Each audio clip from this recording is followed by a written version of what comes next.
It is time to check in with Dr. Joe Schwarcz. You know him, of course. He's a regular. He joins us every Tuesday afternoon. And, of course, you can catch him on weekends as well on the Dr. Joe Show on Sunday.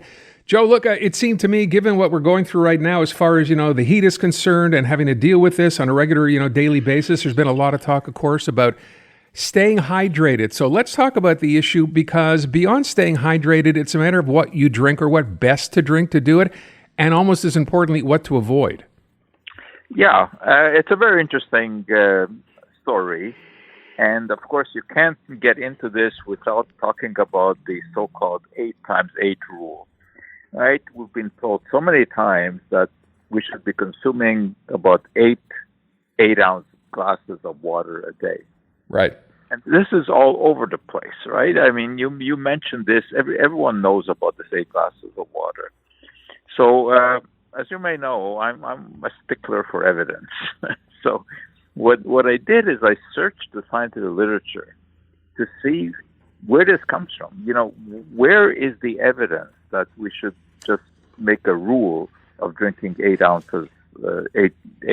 glasses of water? And the fact is, I cannot find any scientific evidence. There are a lot of papers that mention it, but without any evidence. And as far as I can tell, this actually traces back to around 1945, when the Food and Nutrition Board of the National Research Council in the U.S. put out a statement saying a suitable allowance of water for adults is 2.5 liters daily in most instances. An ordinary standard for diverse persons is 1 milliliter for each calorie of food. Most of this quantity is contained in prepared foods. That somehow was forgotten. So people remember the 2.5 liters, and that is roughly what you would get in 8 glasses of water, and just forgot that we get water in all kinds of other forms as well. It's in the juices that we drink, it's in the coffee that we drink, and it is in all the fruits and vegetables that we consume. So what really the research says is that for most people leading ordinary lives, and we're not talking here about marathon runners or Tour de France cyclists. That's a different story. But for most people leading lives with regular activity, your body will tell you how much liquid to consume. How? By telling you when you're thirsty. And what is interesting, and I see this all the time with students who are running around campus clutching that bottle of water, whether it be a purchased brand, in a plastic bottle, or whether they have their luxury metal bottles and ceramic bottles and whatever, and they're all running around with this, sipping from it constantly. You get the impression that they think that if they don't do this constant sipping, they will immediately turn into a prune. There's just no evidence for forcing yourself to drink water. Surveys show that most people don't drink the 8 glasses of water a day, but there's no hint that there's any kind of ailment associated with that if they don't come up to the 8 glasses. Now, obviously, hydration is important. I mean, there's no question about that, because the body essentially functions with water as a solvent. All of the chemical reactions that go on our body that constitute life are all in solution in water.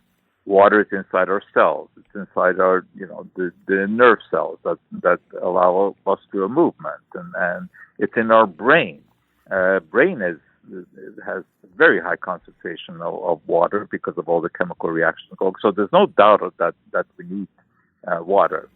But as I said, when you do the proper studies, you see that people who consume about 1.6 liters of water a day, which is just about the average in North America, which is less than the 8 glasses, they don't suffer from any sort of illness.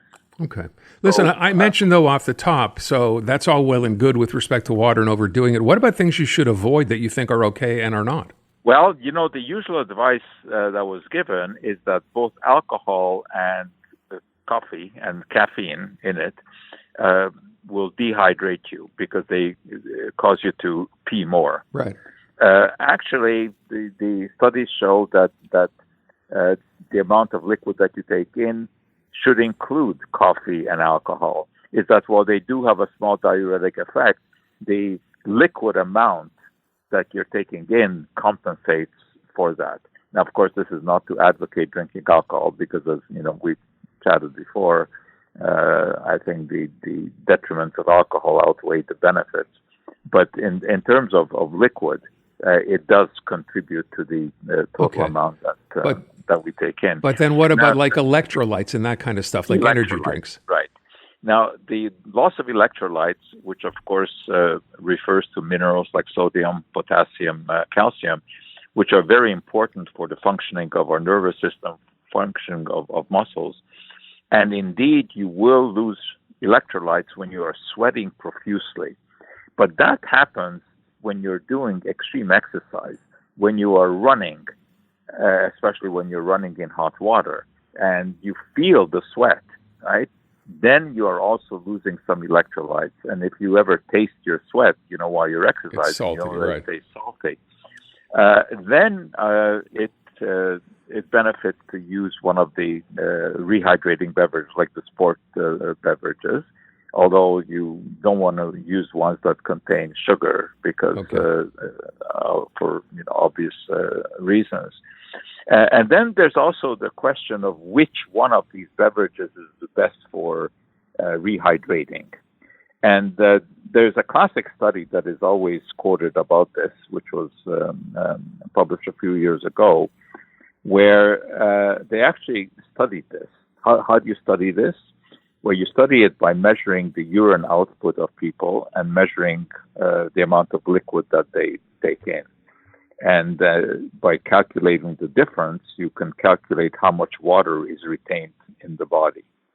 And this study involved a number of different beverages. It involved soft drinks like Coca-Cola. It involved Diet Coke, orange juice, Gatorade, and all of this.